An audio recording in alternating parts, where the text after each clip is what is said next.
부산진 믿음의 가족 여러분, 오늘도 주님의 말씀 안에서 배움과 성장이 있는 하루가 되시기를 바랍니다.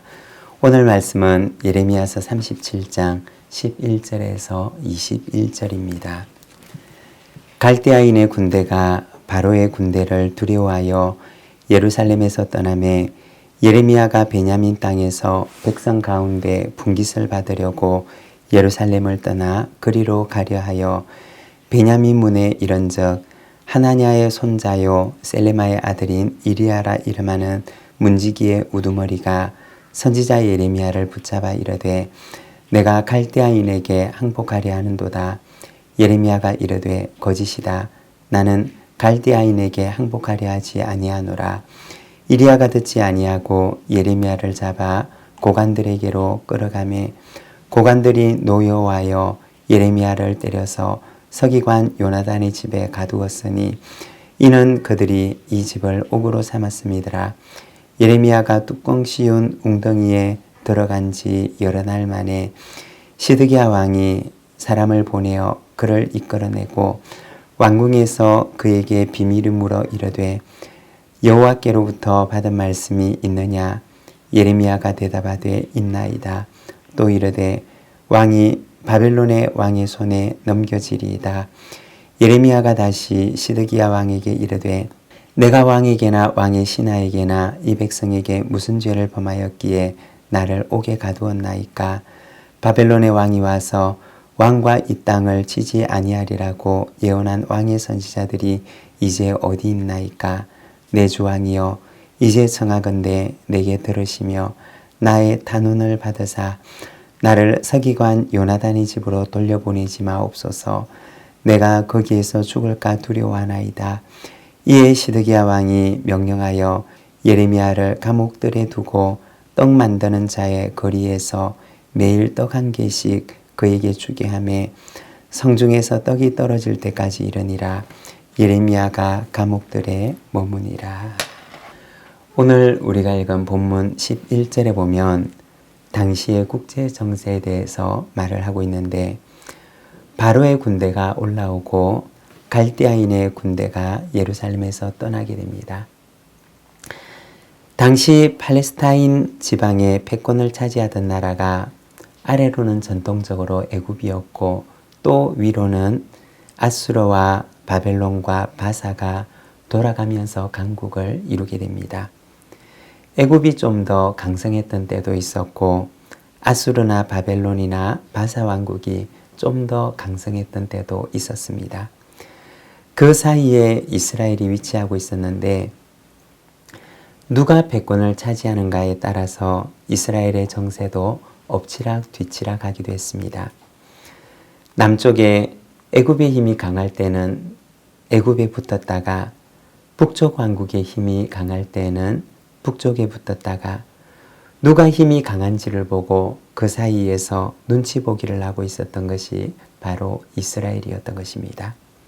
그리고 잘못 판단을 해서 큰 봉변을 당하게 되기도 합니다. 국제 정세로 따진다면 히스기야 왕 때 바벨론이 이스라엘을 쳐들어왔던 것도 바로 시드기야 왕이 국제 정세를 잘못 판단했기 때문이었습니다. 시드기야 왕은 애굽에 붙어서 살 길을 찾았지만 그러나 이미 힘의 균형은 애굽에서 바벨론으로 넘어가고 있었던 것입니다. 결국 시드기야 왕 때 바벨론에 의해서 나라는 멸망하게 되고 이스라엘 백성들은 바벨론으로 포로로 잡혀가게 됩니다. 우리가 오늘 본문을 통해서 잠깐 묵상을 해보면 먼저 첫 번째는 힘의 논리에 의해서 지배를 받고 있는 세상입니다. 바벨론이 이기기도 하고 때로는 애굽이 이기기도 합니다. 이 사이에서 사람들은 늘 판단을 합니다. 누가 힘이 더 강한가? 그리고 힘이 강한 곳에 붙어 있기를 원합니다. 힘의 논리를 따라가는 것입니다. 이것이 바로 세상의 논리입니다. 이스라엘은 바로 이와 같은 힘의 논리를 따라가기를 원했습니다. 애굽에 붙을 것인가? 바벨론에 붙을 것인가? 그것이 현명한 것 같지만 그러나 하나님께서는 말씀하십니다. 여호와 내 하나님을 의지하라. 바벨론도 의지하지 말고 애굽도 의지하지 말고 내 하나님 여호와를 의지하여라 고 말씀하십니다. 예레미야가 선포했던 것은 사실 바벨론을 의지하라고 하는 것이 아니었습니다. 예레미야의 예언의 핵심은 하나님께로 돌아가자고 하는 것이었습니다.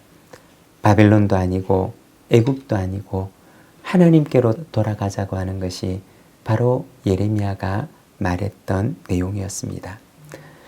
그러나 이스라엘의 왕과 백성들은 끝끝내 하나님께로 돌아가기를 거부하게 됩니다. 두 번째, 미움의 지배를 받는 세상입니다. 예루살렘이 잠시 바벨론 군대 포위에서 풀려나게 되자 예루살렘의 피신에 있던 사람들은 자신의 땅을 다시 분배받기 위해서 다시 자기의 땅으로 돌아가게 됩니다. 예레미야도 땅을 분배받기 위해서 자기가 속한 베냐민 땅으로 가려고 합니다.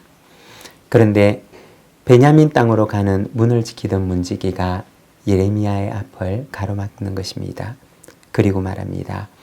내가 갈대아인에게 항복을 하러 가려고 하는구나. 예레미야는 아니라고 얘기를 하지만 듣지를 않습니다. 예레미야를 예루살렘의 고관들에게로 데려가고 그를 심히 때리고 옥에 가두게 됩니다. 왜 그랬던 것일까요? 오랫동안 혼란했던 정국이 그들의 마음속에 미움의 싹을 자라게 했던 것입니다. 하나님을 바라보지 못하고 세상을 바라보면 어느 순간인가 우리의 마음속에 세상의 싹이 자라나게 됩니다. 세상의 싹이 자라나서 하나님의 밭을 다 망쳐버리는 것입니다. 하나님께서 처음 이스라엘을 부르실 때 얼마나 아름다운 꿈을 가지고 부르셨는지 모릅니다. 시내산에서 하나님께서 모세에게 율법의 말씀을 들려주실 때 얼마나 아름다운 꿈을 가지고 그들에게 하나님의 율법을 맡겼는지 모릅니다. 너는 마음을 다하고 힘을 다하고 뜻을 다하여 내 하나님을 사랑하라 고 말씀하셨고 또한 내 이웃을 내 몸과 같이 사랑하라 고 말씀하십니다. 뿐만 아니라 내 가운데 거하는 과와 과부와 객을 결코 모른 채 하지 말라고 말씀합니다. 내 형제 소나 나귀나 짐승이 넘어져도 모른 채 하지 말고 가서 도와 그들을 일으키라고 말씀하십니다. 세상과는 다른 백성을 삼으시려고 아름다운 꿈을 가지고 그들을 부르셨던 것입니다.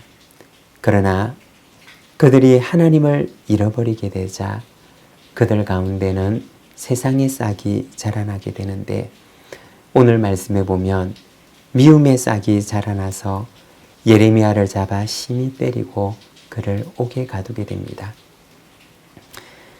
여러분, 하나님을 바라보지 못하면 세상의 싹이 자라나게 됩니다. 기도하기는 하나님을 바라보는 하나님의 백성이 되게 하시고 세상의 싹이 우리 속에서 자라나는 것이 아니라 하나님의 싹이 우리 속에서 자라나게 되기를 원합니다. 시드기야 왕이 찾아가서 묻습니다. 여호와께로부터 받은 말씀이 있느냐? 예레미야가 대답합니다. 왕이 바벨론 왕의 손에 넘겨질 것입니다. 세상의 논리를 따라 살아갔던 시드기야 왕은 결국에는 자기가 의지했던 그 힘에 의해서 파멸당하게 됩니다. 오늘도 세상의 힘이 아니라 하나님을 의지하는 저와 여러분의 삶이 되시기를 바랍니다. 기도하겠습니다. 하나님 아버지 은혜를 감사합니다. 오늘 주님의 말씀을 통하여서 힘의 논리를 따르고 세상의 논리를 따라 살아갔던 시드기야 왕의 모습을 바라봅니다. 그리고 결국에는 그의 마지막이 파멸이었던 것을 우리가 말씀을 통하여 바라봅니다. 주님, 오늘도 우리를 향하여서 내 하나님 여호와를 의지하라 말씀하시는 주님의 음성을 듣사오니 하나님 아버지, 이 세상 가운데서 세상의 논리가 아니라 하나님의 말씀을 따라 살아가는 저희들의 삶이 되도록 인도하여 주시기를 원합니다. 오늘도 우리의 마음과 우리의 연약함을 주님 앞에 의탁하오니 연약한 우리의 손을 굳건하게 붙들어 주시고 주님과 함께 말씀을 따라 승리하는 삶을 살아가게 하여 주시옵소서. 예수님의 이름으로 기도드립니다. 아멘.